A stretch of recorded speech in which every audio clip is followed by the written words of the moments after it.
प्रधानमंत्री मोदी ने राजस्थान की चुनावी रैली से कांग्रेस और विपक्ष पर बड़ा अटैक किया। पीएम मोदी ने कांग्रेस के मैनिफेस्टो को मुद्दा बताते हुए कहा, कांग्रेस की सोच माओवादियों जैसी हो गई है। कांग्रेस कभी भी देश का भला नहीं कर सकती।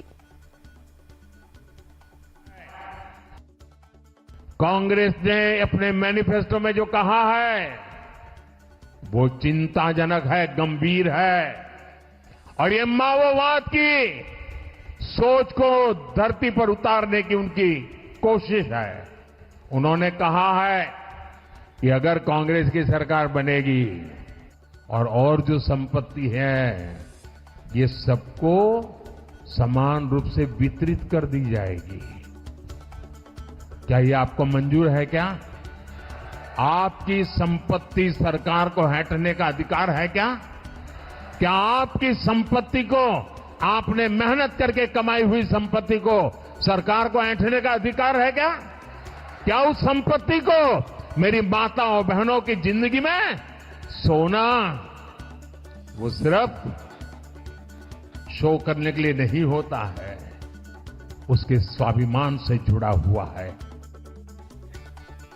यूपी के मुख्यमंत्री योगी आदित्यनाथ ने कांग्रेस पर हमला बोलते हुए कांग्रेस पार्टी को सनातन विरोधी बताया। छत्तीसगढ़ में चुनावी सभा में उन्होंने कहा कि कांग्रेस ने प्रभु श्री राम का अस्तित्व ही नकार दिया था। अगर कांग्रेस सत्ता में होती तो राम मंदिर नहीं बन पाता। 500 सालों बाद अब प्रभु श्री राम अयोध्या में विराजे हैं। माता कौशल्या का मायका है छत्तीसगढ़ और 500 वर्षों का इंतजार समाप्त करके प्रभु श्री राम लला अयोध्या धाम में फिर से विराजमान हुए हैं। रामलला के 500 वर्षों के विराजमान होने के फलस्वरूप उत्तर प्रदेश और देश में जितना उत्साह उमंग है उससे ज्यादा उत्साह उमंग मुझे छत्तीसगढ़ में देखने को मिला, क्योंकि हमने विराजमान होता है। और आज आपने देखा होगा अयोध्या में प्रभु राम का भव्य मंदिर का निर्माण भी हो गया। क्या ये काम कांग्रेस कर पाती? क्या कांग्रेस ने तो राम के नाम को ही नकार दिया था, कहा राम हुए ही नहीं, कृष्ण हुए ही नहीं। बहनों और भाइयों, इससे बड़ा अपमान भारत की सनातन आस्था का दूसरा हो ही नहीं सकता।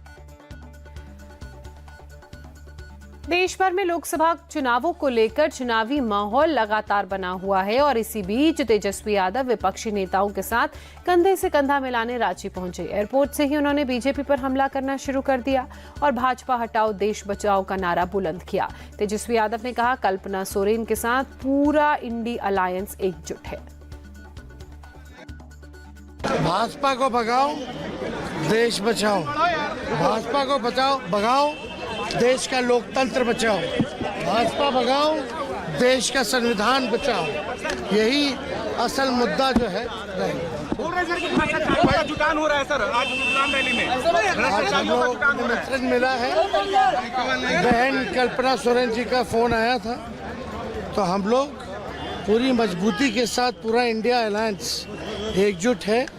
और जो नाइंसाफी भाई हेमंत सोरेन के साथ हुई है, जिस प्रकार से उनको तंग किया जा रहा है, झारखंड की जनता जो है भाजपा से बदला लेगी। 400 पार का जो फिल्म था पहले दिन ही सुपर फ्लॉप हो गया है पहले फेज में। इंडी गठबंधन की रैली से अरविंद केजरीवाल की पत्नी सुनीता केजरीवाल ने कहा कि जेल का ताला टूटेगा, अरविंद केजरीवाल और हेमंत सोरेन छूटेंगे। साथ ही उन्होंने बीजेपी पर भी निशाना साधते हुए कहा, केजरीवाल के निवाले पर भी बीजेपी की नजर है। जेल का ताला टूटेगा, अरविंद केजरीवाल छूटेंगे, हेमंत सोरेन छूटेंगे।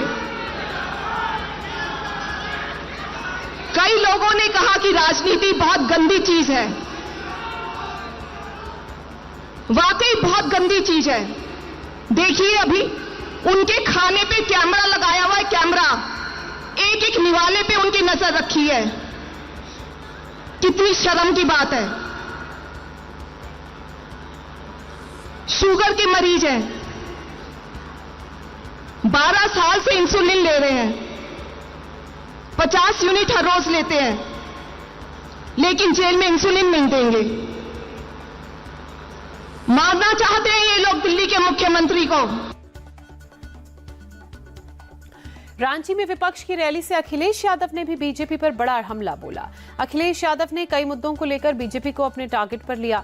कहा, बीजेपी सरकार ने किसानों और युवाओं के साथ धोखा किया। ये पहले जुमला लेकर आए थे और अब गारंटी लेकर आए हैं, लेकिन जनता सब जान चुकी है। इस बार एनडीए 400 पार नहीं बल्कि 400 हारने जा रहा है। ये ऐलान हो रहा है यहां से कि 2 लोग जो 2014 में आए थे वो 2024 में यहां से हटाए जाएंगे। हम सब लोगों ने देखा कि समय समय पर नगाड़े, ढोल और स्वागत के लिए कार्यक्रम हुए हैं। कभी कभी बीच में भी ढोल बज जाता था। मैं अपने तमाम साथियों से ये कहना चाहता हूं कि तैयारी करके रखिए। जिन लोगों ने 10 साल में देश को पीछे करने का काम किया है, उनकी विदाई भी इससे ज्यादा धूमधाम से हो और अपनी ढोलक नगाड़े इतने तैयार रखिएगा कि जाने वालों की खुशी में ढोल और नगाड़े बंद न हो। जिनको ये भरोसा है कि 400 पार सीटें वो भारत में और देश में जीत जाएंगे, आखिरकार वो अन्याय क्यों कर रहे हैं? मैं आपसे कह ना सकता हूं बहुत भरोसे के साथ, ये घबराए हुए लोग हैं, ये हारने नहीं जा रहे हैं। जब से इन्होंने आपके मुख्यमंत्री को जेल भेजा है, दिल्ली के मुख्यमंत्री जी को जेल भेजा है, ये चुनाव हार चुके हैं।